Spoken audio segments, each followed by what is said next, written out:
In this video, friends, I will show with you step by step how to cancel total ad block your subscription. So friends, the first log in your account. This is the first one, as you can see here. And then guys, when you log in your account, look for this option, your email from here. Click on this email option.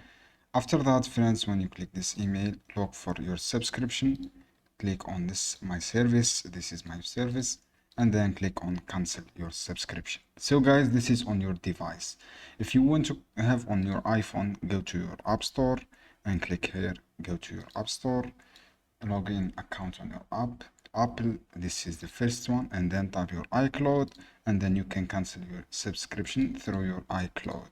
So guys, if you want to cancel through your card, just click this option, go to my service, and then click cancel your subscription. If you have any problems guys, you can reach your support team to cancel your subscription.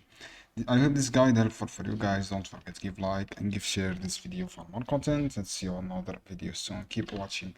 Any question guys down below in the comment, and I will answer your question.